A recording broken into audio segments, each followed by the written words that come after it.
This is a box of human excrement. The man mixes it with water.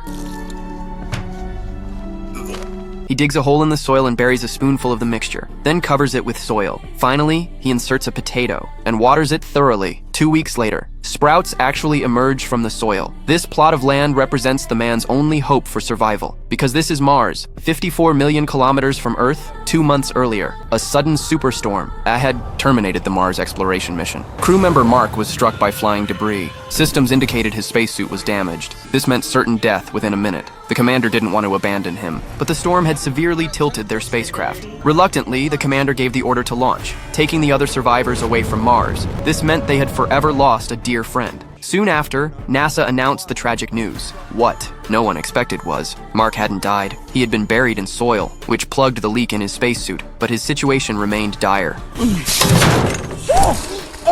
An antenna had punctured his abdomen. Fortunately, the base remained intact, and the antenna hadn't damaged any internal organs. The base's communications were destroyed. Mark couldn't send messages to the outside world. He became the only human on Mars. The weather outside was extremely harsh. The base could be torn apart by fierce winds at any moment. Mark understood his predicament. Even if the base held together, loneliness would eventually break his mental defenses. Mark didn't give up hope. He began taking inventory of the base's remaining resources. After counting the supplies, he felt desperate. The provisions would only last 1 year, while the next expedition wouldn't arrive for at least 4 years. At this rate, he would certainly die. After using the bathroom, he suddenly had an idea. The food problem might have a solution. He retrieved potatoes from the storage container, then turned on the video recorder. If he could create a suitable environment to grow potatoes, food would no longer be his primary concern. But now the most challenging issue was water. Each square meter of potato plants needed at least 40 liters of water to fully mature. The plot measured 126 square meters. He needed to find a way to obtain enough water for the potatoes to grow. This challenge didn't seem to daunt him. Mark already had a method to produce water. The abandoned vehicle contained hundreds of liters of backup fuel. He extracted a container of fuel, then used rare metals as catalysts. He ignited wood chips to separate nitrogen and hydrogen, thinking about soon producing water. He was as happy as a child.